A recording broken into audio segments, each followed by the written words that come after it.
Monsieur Dimi, sans lui jeter des fleurs, est quelqu'un qui a roulé un peu sa bosse à Paris, en France notamment, où d'ailleurs il a été chef d'entreprise dans le cadre du courtage. Donc je pense que c'est quand même quelque chose, à mon avis, qui peut davantage faire qu'on parle du Congo sur le plan financier. Souvent on a parlé du Congo sur le plan de la musique, de la chape, mais là au moins, et souvent quelques confrères africains se moquaient de nous pour dire mais à Brazzaville vous n'avez que la chape, mais là maintenant nous avons quand même une société financière qui a pignon sur rue, une société d'intermédiation boursière qui a pignon sur rue et qui, selon mes informations, ils ne veulent pas le dire, mais en tant que journaliste, je sais qu'ils devraient aussi accompagner l'emprunt obligataire de la Banque de développement des États de l'Afrique centrale dans les jours qui suivent. Donc pour moi, nous allons les suivre et nous ferons le bilan le moment venu pour voir si franchement tout ce qu'ils nous ont donné comme gage de sécurité, de garantie pour la bonne marche de ce qu'ils veulent faire pourrait éventuellement déboucher sur quelque chose d'extraordinaire. Alors, Elie Smith, emprunt obligataire. Oui, l'emprunt obligataire, c'est normal, mais la question que je pense qu'on doit poser à M.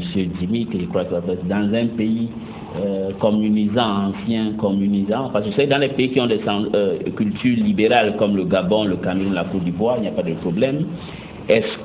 Comment ils font pour que les Congolais lambda s'intéressent? La deuxième chose, c'est une autre question que je me suis posée. Je me suis dit, on est dans un pays qui a une économie informelle. Il y a beaucoup de gens qui ont de l'argent gardé chez eux, des milliards comme ça. Est-ce que ce n'est pas une manière aussi de faire le blanchissement d'argent? Ce sont des questions que je dois un peu nous répondre. Des questions que je pose un peu. Non, mais oui, attendez, c'est du grand Elie Smith. Non, vous l'avez compris, au nom du droit d'impertinence et de la liberté de transgression, je vais d'abord aborder votre dernière question. S'agissant de l'aspect blanchiment d'argent, malheureusement, c'est pas aussi beau que ça. Et c'est pas aussi facile. Et puis on a également un agrément sans lequel on ne pourrait pas exercer. Le marché financier répond à des obligations très strictes. Je ne vais pas aller au fin fond de Makabanjilou ou de Bifouti chercher le sac de quelqu'un et l'amener à la financière. Non, c'est pas comme ça que ça se matérialise. En termes de souscription, ça se fait dans un cadre bien défini. Donc je vous rassure, Monsieur Smith, la financière n'est pas et ne sera jamais la grande blanchisseuse que vous espérez. S'agissant du reste et de la structure de l'emprunt obligataire et de la culture boursière, particulièrement en Afrique centrale, moi je vais démarrer, et particulièrement au Congo, moi je vais démarrer par un sujet. Vous savez que la financière est également une banque d'affaires. Et que dernièrement, on vient de réaliser le tour de force de faire une fusion-acquisition et de permettre à un jeune Congolais, M. Claude Wilfried Etoka, pour ne pas le citer, patron de Sardel International, d'être le premier opérateur congolais. C'est-à-dire que ça va être le premier Congolais qui va aller chercher son propre pétrole, qui va être dans l'amont pétrolier, et aller faire du forage pétrolier pour la République du Congo. Donc, je veux dire par là que la culture financière commence à être ancrée.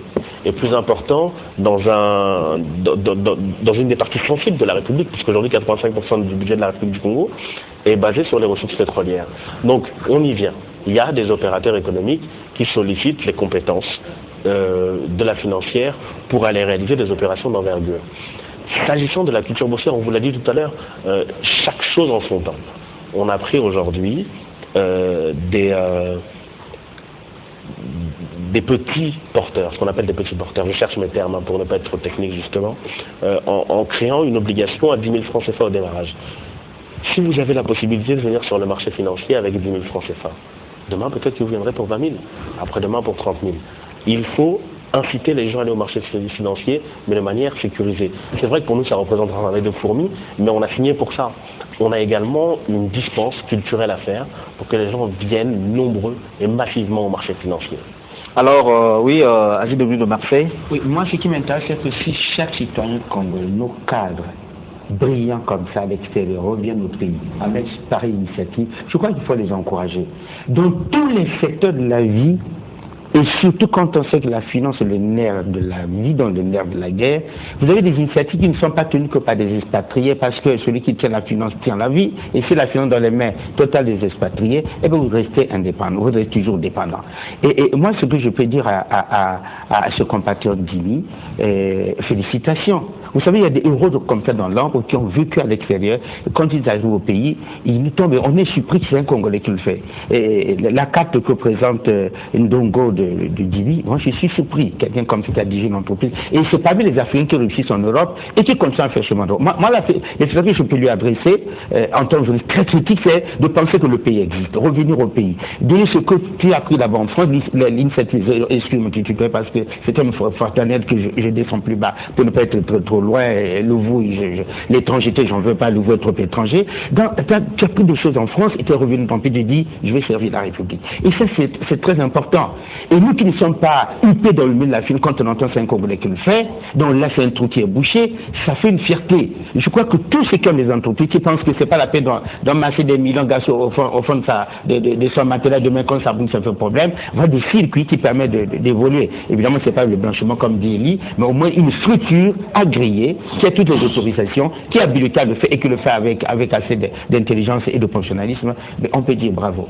Je crois. Alors, merci. Parlons de la financière. Est-ce que, au jour d'aujourd'hui, vous êtes satisfait du travail abattu par votre structure en qualité de chef de file de cette opération, Innocent Jimmy? Oui, je crois qu'il est important de féliciter les équipes et que c'est là le milieu autorisé, puisque, vous savez, la financière, c'est très jeune Congolais. La moyenne d'âge de la financière, c'est 29 ans. C'est quand même assez jeune. Oui, c'est le fétiche qui brasse les millions. Oui, milliards. C'est des milliards pour être. Ça fait une fierté, oui. Oui, je crois qu'on en est tous fiers et qu'on peut dire qu'en effet, au Congo, il y a de la ressource. Et ça, c'est une bonne chose, qu'on n'est pas toujours obligé d'aller chercher ailleurs. Il suffit juste de prendre ces gens-là et de leur faire confiance et de les accompagner. Et puis voilà, moi je pense que c'est le lieu vraiment de les remercier pour le travail de petit temps qu'ils ont abattu. Réellement parce que on partait un peu comme une bande d'aventuriers au départ, et aujourd'hui on est reconnu comme tel. Donc on est fondamentalement très très heureux. D'autant plus que quand j'entends ce type de commentaires, je suis profondément touché, mais je crois que c'est pas pour moi particulièrement, c'est surtout pour les équipes. Je crois que ça va leur faire vraiment chaud au cœur de savoir qu'en effet ils sont reconnus dans leur métier. Merci, juste Bombo, oui. Oui, merci. Moi j'ai suivi M. Jimmy à la grande interview avec Eli Smith. J'étais très enchanté de trouver un compatriote brillant. Et je lui dis aussi chapeau, mais moi j'ai deux interrogations. Je sais qu'il y a des États qui ont levé des emprunts obligataires. J'ai suivi, je crois, le Gabon et le Cameroun. Bon, là c'est le Tchad aussi, ouais, là c'est une société, une jeune entreprise congolaise avec des jeunes cadres brillants. Je sais qu'il y a aussi un jeune Facebooker d'Orient, que je salue en passant. Mais mon interrogation, c'est qu'on lève 40 milliards. Mais les projets sont, disons, plus ou moins pas explicités. On nous a dit qu'on va construire, parce que bon, les États, généralement, quand ça lève autant d'argent, on sait que non, mais c'est pour construire peut-être un barrage. Ben, la financière, bon, vous levez 40 milliards. Je m'excuse de poser la question, c'est pour comprendre, parce que moi aussi, je peux aussi souscrire. J'ai déjà eu des informations, mais je voulais savoir un peu, les 40 milliards, qu'est-ce que vous en faites? La financière, d'expliquer évidemment. Oui, alors, déjà, la première des choses, c'est que la financière, elle lève pour le compte du FAGAS. Ça, c'est très très très important de préciser. C'est-à-dire que la financière est le chef de file de l'opération du Fonds africain de garantie et de coopération économique. C'est-à-dire qu'ils nous ont nommés pour notre capacité, enfin plus exactement, on a été retenu dans un appel d'offres extrêmement difficile, c'est important de le préciser, et là je rends encore hommage aux équipes, mais pour accompagner le FAGAS dans son emprunt obligataire et dans sa levée de fonds. Les 40 milliards de francs CFA, quand vous dites qu'ils ne sont pas expliqués, vous avez en partie raison. C'est-à-dire que ce n'est pas dans les spots de télévision qu'on voit partout écrit on va faire ça, on va faire ça. Mais si vous rentrez dans les documents d'information, qui est une obligation du marché financier, d'informer sur ce à quoi va servir l'argent, vous allez voir que les affectations de ces 40 milliards sont plus ou moins déjà prises en compte. En sachant que bien évidemment, il reste un matelas important qui va permettre aujourd'hui, grâce à l'emprunt obligataire et la communication qui est faite autour de cet emprunt obligataire, de permettre aux gens de connaître le Fonds africain de garantie et de coopération économique, qui est un fonds de garantie et d'accompagnement des entrepreneurs, notamment pour les Congolais qui ne le sollicitent pas. Alors souvent on dit, les banques ne jouent pas le jeu, les banques ne financent pas l'économie réelle. C'est parce qu'aujourd'hui, les conditions et les mécanismes de garantie ne permettent pas aux banques d'accompagner réellement les entrepreneurs. Je dis réellement parce qu'il y a toujours une part avec les banquiers, vous savez, d'ombre qu'on ne maîtrise pas forcément, des questions de ratio et autres. Enfin, je crois que ce n'est pas le lieu pour intervenir sur ça.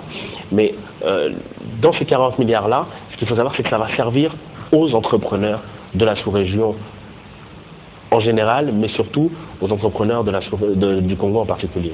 Donc c'est très important. Alors, Morgane, votre point de vue par rapport à cette initiative?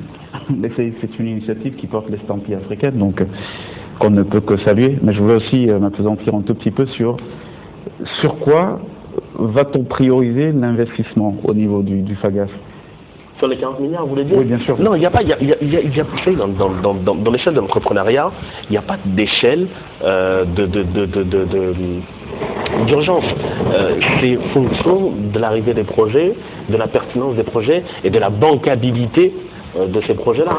Donc, si vous, aujourd'hui, vous venez dans le domaine agropastoral, on sait qu'aujourd'hui, la République du Congo a de sérieuses difficultés dans ce domaine-là, tout de suite, eh ben, on va y apporter un œil particulier. Et on va faire en sorte que, enfin, le FAGAS, avec l'accompagnement de la financière, va faire en sorte que ce projet soit étudié rapidement et financé très vite. Alors, la date butoir sur le 15 juillet, au cas où le montant prévu n'est pas atteint, vous allez prolonger la date ou la date reste le 15 juillet? Alors, en ce moment, on a un petit peu des problèmes de risque. Pour vous dire la vérité, on a énormément de souscriptions d'institutionnels. Mais l'objectif était que ce soit un emprunt le plus populaire possible. Et on trouve que les particuliers ne sont pas suffisamment venus sur cette opération. Nous, on avait tablé sur, pour vous donner des chiffres, 7500 souscriptions à titre particulier. Or, aujourd'hui, on fleure avec la moitié. Donc, on va garder une réserve stratégique, je ne vous donnerai pas le montant, pour que les particuliers viennent souscrire. On les exhorte à venir souscrire massivement, le plus possible. C'est une opération qui n'est pas réservée qu'aux banquiers et aux assureurs. Au contraire, vous qui avez de l'argent à la banque, certainement, comme tout à chacun ici, un petit 500 000 ou un petit 1 million qui traîne depuis je ne sais combien d'années, qui ne rémunère pas. Mais venez le mettre aujourd'hui dans votre emprunt obligataire, il va vous rémunérer 5,25%, vous faites un acte noble, puisque ça va contribuer au développement de l'Afrique centrale. Et je le répète, comme on est au Congo, charité bien ordonnée commence par soi-même, aux opérateurs congolais. Si je peux me permettre, si jamais j'avais fait 1 million et qu'au bout de, j'en attends pas 5 ans, oui. Et qu'au bout de 2 ans, je me dis, bon, par nécessité, j'ai besoin d'argent, est-ce que je peux aller récupérer bien sûr, mon argent avec... Soyez bref, oui, bien sûr, soyez bref. Oui. Bien sûr, vous avez la possibilité de passer votre ordre. Hein. Le lundi, avant 10h à la financière pour une vente le mardi, on vend vos titres et on vous affecte votre argent. Voilà, c'est la fin de cette émission. Merci à vous de l'avoir suivi. Cette émission passe simultanément à la radio et à la télé. À la radio, les commandes ont été assurées par Alain Maba. Au niveau de la télé, Rodrigue Chayunga était à la caméra, Christian Zedang Lenungo à la régie, Ted Coppel et Guy Blaise de Seydou ont assuré la coordination de cette émission. Je salue en passant la famille Gama au quartier Mboil-Hôtel qui suit tous les dimanches cette émission. Merci à vous de l'avoir suivi. On se retrouve dimanche prochain. Mais retenez que la diffusion est prévue demain 21h et jeudi à 16h. Au revoir.